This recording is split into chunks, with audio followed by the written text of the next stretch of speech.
Very good morning all of you. Facebook live में और Twitter पे आपका स्वागत है। इस वक्त हम ट्विटर और फेसबुक दोनों पर लाइव हैं और मैं कोशिश करूंगी कि दोनों के ही जो दर्शक हैं उनसे मैं डायरेक्ट 1 to 1 ऐसे रूबरू हो सकूं, क्योंकि कई ऐसे दर्शक हैं जिन्होंने बाद में मुझे मैसेज किया था, क्योंकि मैं फेसबुक लाइव कर रही थी तो जो ट्विटर के दर्शक हैं उन्होंने कहा था कि शायद आई कांटेक्ट नहीं हो पा रहा है। तो चूंकि हमारे पास दो कैमराज लगे हुए हैं तो मैं कोशिश करूंगी कि Twitter as well as Facebook दोनों के दर्शकों को देख करके मैं खबर बता सकूं। चलिए, खैर फिलहाल आज जो है फ्राइडे है, शुक्रवार है और वीकेंड की शुरुआत तब आज शाम से हो ही जाएगी आप लोगों की। तो वीकेंड मोड में आप आएँ, उससे पहले आपको मैं आज की खबरें, बड़ी खबरें बता दूं।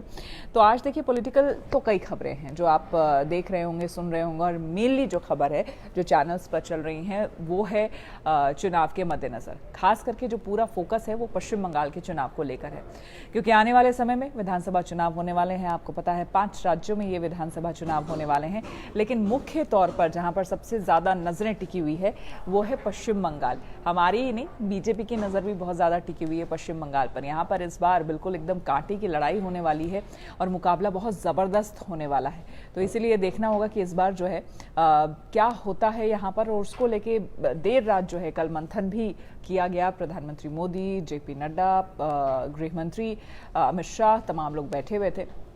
बैठक हुई, तमाम बड़े नेता, पश्चिम बंगाल के जो नेता हैं वो भी आए हुए थे और इस मुद्दे पर यहाँ पर चर्चा हुई है कि आखिरकार जो सीट, जो उम्मीदवार हैं, उम्मीदवार की, क्योंकि बताया ये जा रहा है कि अभी जो है बीजेपी उम्मीदवारों की जो लिस्ट जारी करने वाली है वो फर्स्ट और सेकेंड फेज जो इलेक्शन है उसके लिए ही अभी जारी करेगी।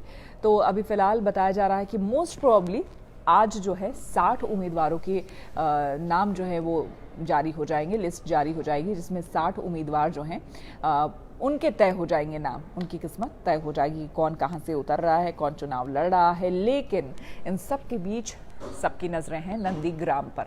नंदीग्राम काफ़ी अहम हो गया है क्योंकि ममता बनर्जी यहाँ से चुनाव लड़ने वाली हैं और साथ ही साथ ये भी देखना होगा कि क्या ममता बनर्जी सिर्फ नंदीग्राम से चुनाव लड़ती हैं या फिर और एक सीट से।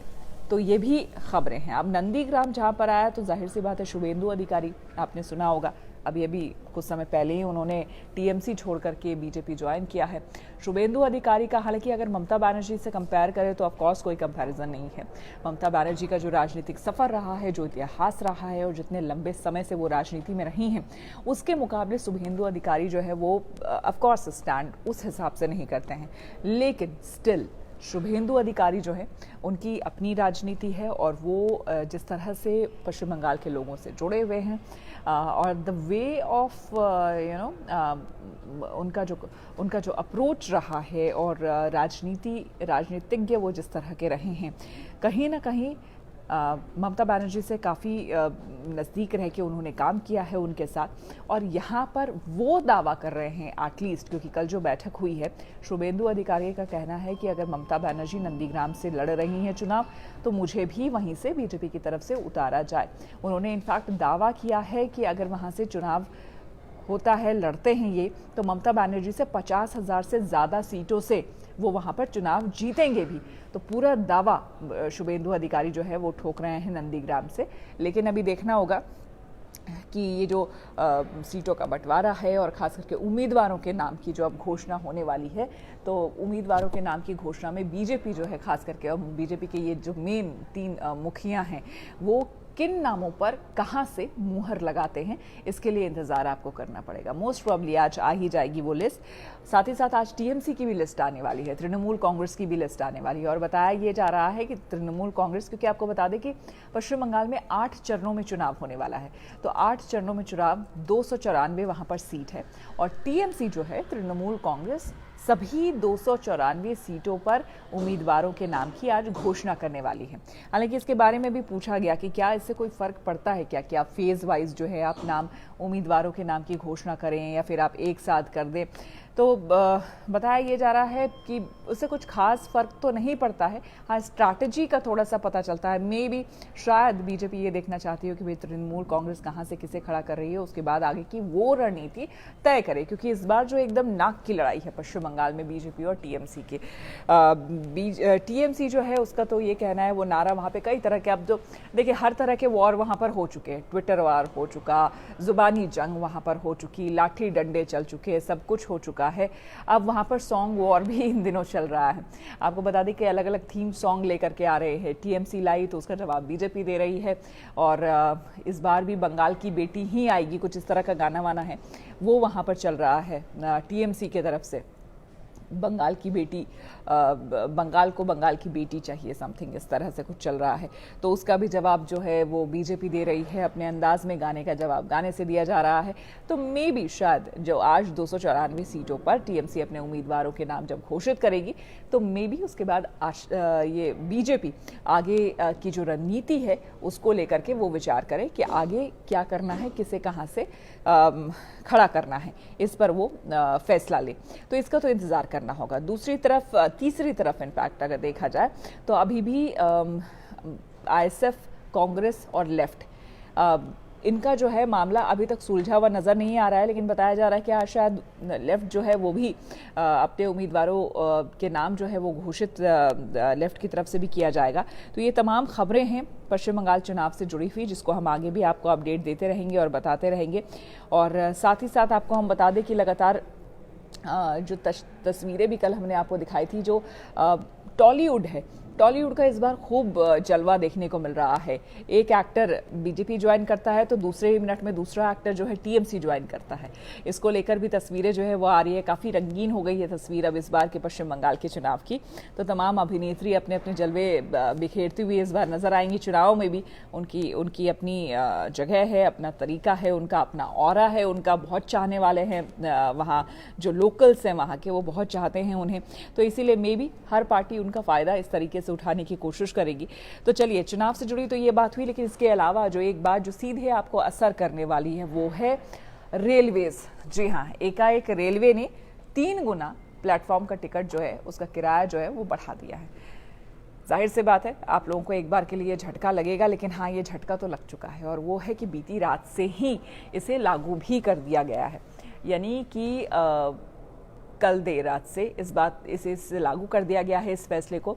और अब आप अगर रेलवे का प्लेटफॉर्म आप लेने जाएंगे, रेलवे प्लेटफॉर्म, अगर आप किसी अक्सर भारत में ये होता है कि हम इतने इमोशनल लोग हैं कि जब भी घर का कोई सदस्य जा रहा होता है तो 2-4 लोग ऐसे ही चले जाते हैं उनको छोड़ने के लिए। शुरुआत से ही ऐसा होता रहा है, लेकिन इसमें कमी, हालांकि जब से प्लेटफॉर्म टिकट लगने लगा उसके बाद उसमें कमी आई कि अब 5-6 लोग नहीं जाने लगे थे। मतलब ठीक है, 2 लोग चले गए, 3 लोग चले गए, फिर भी 3 तो चले ही जाते थे, ऐसा होता था।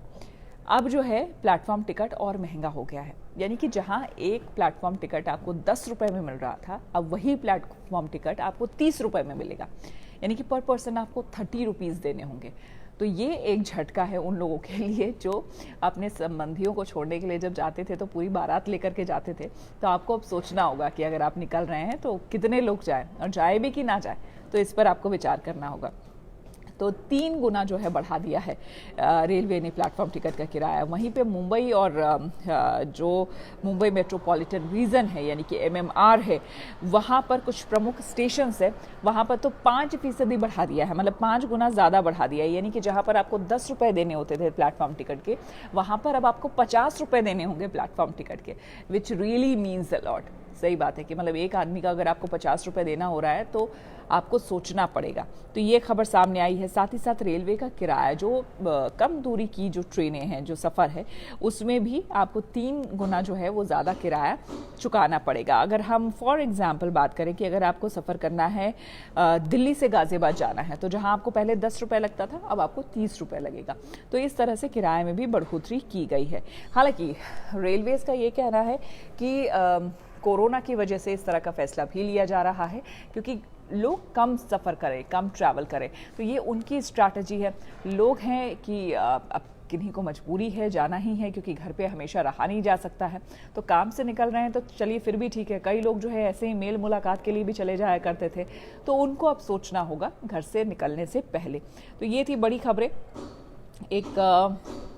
एक आखिर खबर आपको हम बता दें जो कि नोएडा से जुड़ी हुई है, दिल्ली नोएडा से जुड़ी हुई है। वो ये है कि नोएडा प्राधिकरण जो है वो अब सौंदर्यीकरण के बारे में विचार कर रहा है, सोच रहा है कि नोएडा को और कैसे खूबसूरत बनाया जाए। तो जो वेस्ट मटेरियल्स यहाँ से निकलते हैं, लोगों के घरों से निकलते हैं, तो उसको उपयोग में कैसे लाया जाए, उसका सदुपयोग इनफैक्ट कैसे हो। तो अब ये होगा कि अब उसको जब दिल्ली से कोई नोएडा आ रहा होगा तो बॉर्डर एरियाज जो है उसके साइड में आपको ताजमहल के दीदार भी होंगे, आपको बनारस की घाट भी दिखेगी, और ये सब कुछ होगा जो वेस्ट मटेरियल्स नोएडा से अलग अलग जगहों से जो निकलते हैं उसका उपयोग किया जाएगा ये सब बनाने में।